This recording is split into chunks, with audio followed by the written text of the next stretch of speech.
The engine detonated before Ezra understood what he'd touched, and the detonation was the most precise thing he'd ever experienced. Precise the way a scalpel is precise, the way a sentence is precise, the way a machine that had been waiting 8,000 years to respond finally responded with the eloquence of controlled destruction. The subsystem Ezra had activated, a peripheral circuit he'd identified as a diagnostic monitor, comparable to a startup sequence on human engines, hadn't been a diagnostic. It had been a trigger, the buried vessel's defense protocol. And the defense protocol's response to an unauthorized activation was to seal the access point, collapse the dig shaft above it, and isolate the intruder underground with the thing he'd been trying to wake up. 200 tons of volcanic basalt fell in a controlled cascade that blocked the shaft with surgical geometry, each boulder positioned to create maximum obstruction with minimum structural damage to the vessel below. The engine wasn't panicking, the engine was managing. Yeshi, come in. I'm here. The dig shaft collapsed. Are you injured? Bruised, not buried. I'm in a chamber. The engine... Yeshi, it made this chamber. The collapse was designed. It put me here.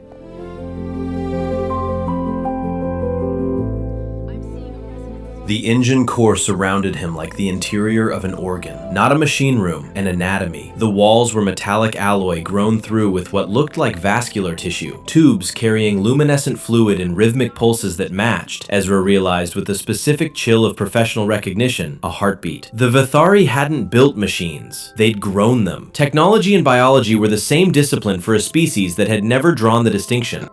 The first bolt on Ezra's chain, a collection of initial fasteners from every engine he'd ever salvaged. 37 pieces of alien hardware worn as a talisman of competence clinked against his chest as he stood. He reached for the nearest surface and pressed his palm against the biomechanical wall. The wall was warm, not ambient warm, responsive warm. The temperature increased beneath his palm, then decreased, then increased again in a pattern. Not random, not biological noise, communication. The engine was examining his hand the way a physician examines a patient, testing sensitivity, response time, pressure tolerance. It's testing me. Are you trying to make me more worried?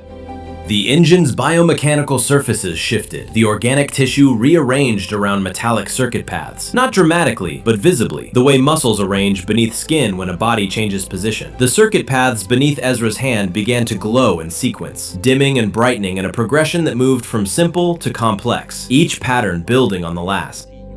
It wasn't testing him, it was teaching him. Or selecting him. The difference between those two possibilities, teaching and selecting, was the difference between a school and a weapon recruitment program, and 8,000 years underground had given the engine plenty of time to develop its curriculum. The bioluminescent fluid in the vascular tubes shifted color, from neutral blue to active amber, and the chamber's temperature rose by 2 degrees. The engine was waking up. Not because Ezra had triggered a subsystem, but because the subsystem had found what it was looking for. A student, or a key. The engine taught through pain and reward the way the universe taught through physics, impersonally, precisely, and with zero tolerance for incorrect answers.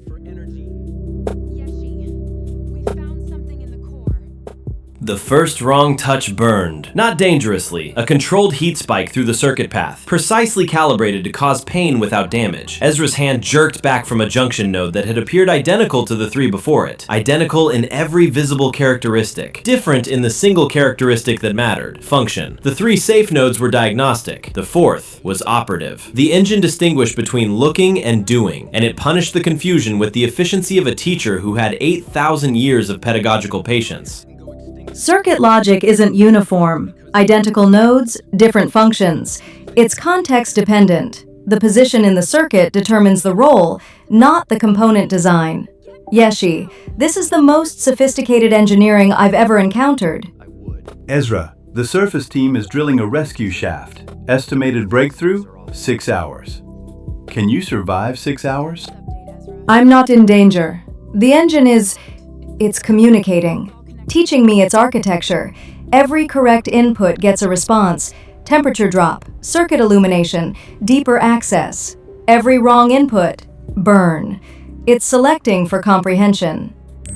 Over the next 3 hours, the engine presented progressively complex circuit sequences. Ezra's engineering intuition, the gift that made him the best salvage engineer in the sector, the ability to read alien technology the way musicians read unfamiliar scores, translated the patterns into understanding. The engine's architecture was recursive. Every system contained smaller versions of itself, every component a miniature of the whole, the design philosophy of a species that built machines the way nature built organisms, through fractal self-similarity. The deeper he progressed through the curriculum, the more the engine revealed. The vascular tissue retracted from circuit paths, exposing the underlying architecture. Not mechanical in any sense Ezra recognized. The circuits were grown, not manufactured. Each junction was a biological node that had developed over millennia, the metallic substrate serving as skeleton, while the organic tissue served as intelligence. The engine wasn't a machine with biological components. It was an organism with mechanical components. The distinction was fundamental.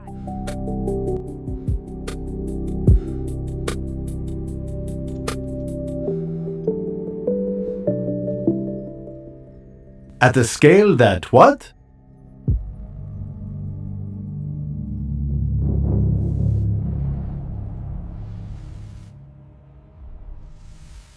The engine wasn't an engine. It was a weapon. The most elegant, sophisticated, precisely engineered weapon Ezra had ever encountered. Built by a species that grew their technology like trees and designed their destruction the way artists design symphonies.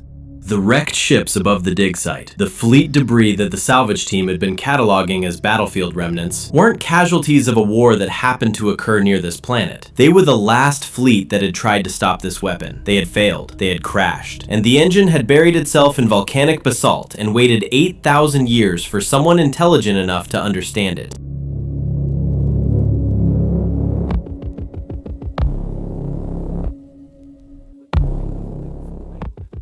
Get out of there. It won't let me. Not yet. It's waiting for me to finish the curriculum. The final lesson was the hardest, because it required Ezra to understand something that contradicted every instinct his profession had built. That understanding a machine didn't mean you should use it.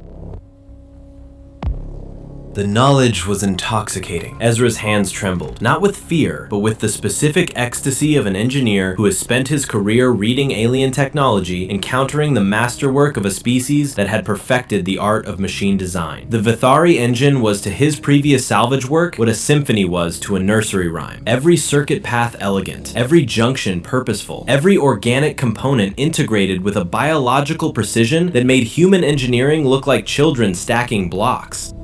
He could activate it. The curriculum had given him everything he needed. The circuit sequences, the activation protocols, the organic handshake that would start the weapon's power cycle. The engine had selected him because his engineering intuition was sufficient to complete the sequence. He was smart enough.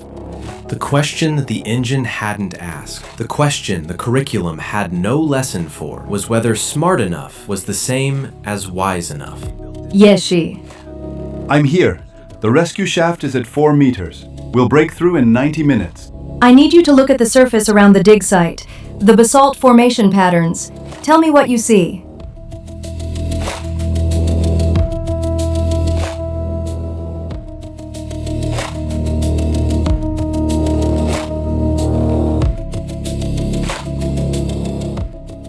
That's what I was afraid of. The engine hadn't been dormant. It had been expanding. 8 millennia of slow biomechanical growth. The organic tissue extending through the volcanic substrate like roots through soil, converting geological material into circuit architecture one molecular layer at a time. The engine core in the chamber was the heart. The planet was the body. Activating the engine wouldn't start a weapon. It would turn the entire planet into a weapon. Every square kilometer of volcanic basalt converted from stone to circuit. The geological mass of an entire world channeled into a single focused energy output. The Vithari hadn't built a planet killer. They'd built a planet that killed other planets.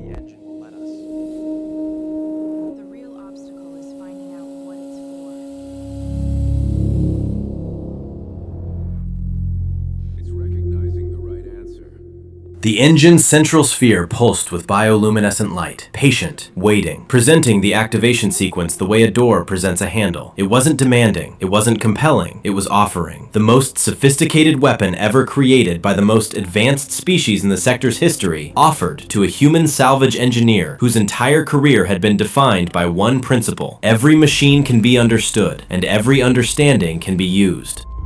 The Vithari had understood this machine, they had used it, and they were extinct. The species they had used it against were extinct. The fleet that had tried to stop it was wreckage buried under basalt. Every species smart enough to interact with this weapon had ended. The engine was the last thing the Vithari built and the last thing standing. It was perfect, it was magnificent, and it was the most dangerous object in the galaxy because it waited for intelligent beings the way a trap waits for prey, by being irresistible. If you want to see what Ezra chooses, whether knowledge or wisdom wins when a planet hangs in the balance, subscribe to Void Chronicles. The answer defines everything.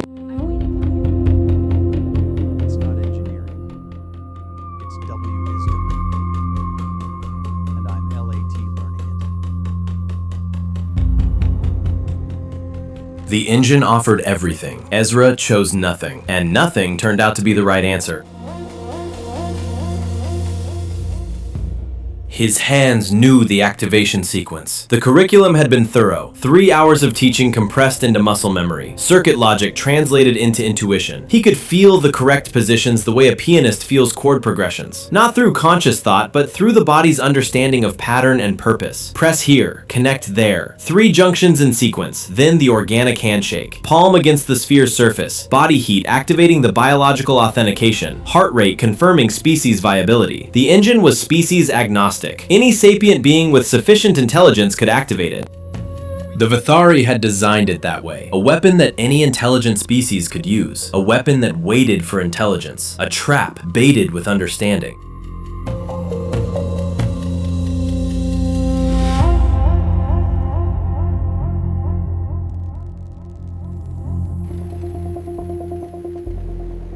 Knowledge without wisdom. The ability to build without the judgment to abstain. Ezra had spent his entire career worshipping comprehension, the belief that understanding a machine was the highest achievement, that reverse engineering alien technology was an inherently good act. Find it, learn it, use it. The salvage engineer's creed.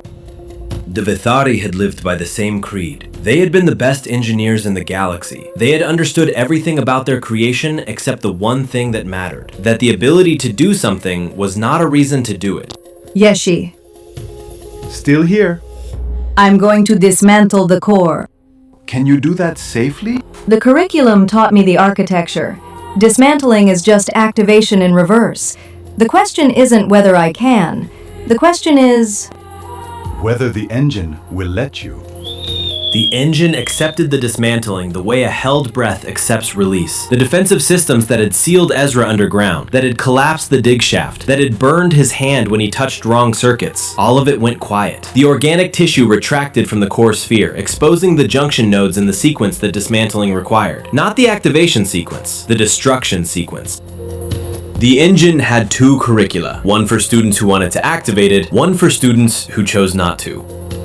Ezra realized, with the clarity that only comes after the hardest decision, that the 8,000-year wait hadn't been for someone intelligent enough to use the weapon. It had been for someone intelligent enough to understand it, and wise enough to refuse it. The engine was a test. The Vithari, a species driven to extinction by their own brilliance, had built their last creation as a monument to the lesson they'd learned too late, that wisdom was the only engineering discipline that mattered, and they had never practiced it.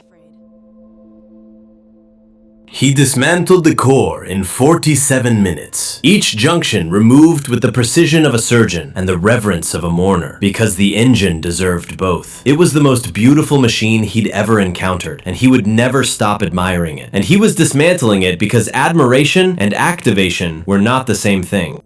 The first bolt of the engine, a biomechanical fastener that held organic tissue to metal skeleton, the first component he removed, went on his chain. 38 fasteners now, 38 engines. One of them, a planet-killing weapon dismantled by a man who understood it completely and chose, for the first time in his career, not to use what he understood. You did it? I did. All of it. I understood everything, and then I took it apart. That's the hardest kind of engineering.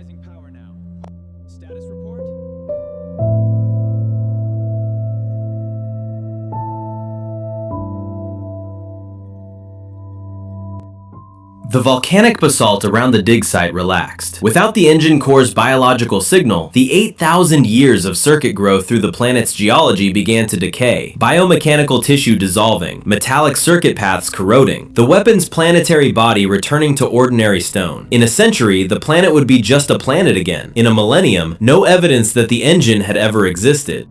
Except the bolt on Ezra's chain, the 38th fastener, biomechanical, warm to the touch, slowly dying like the rest of the engine's tissue. He'd keep it, not as a trophy, but as a reminder that the most important thing an engineer could ever learn was when not to build. And the Highlands returned to silence, the ordinary silence of a volcanic planet, free of the heartbeat pulse that had echoed through its geology for 8 millennia. The engine was gone, the test was passed, and a salvage engineer walked into the daylight carrying 38 bolts and the understanding that the 38th was the only one that mattered.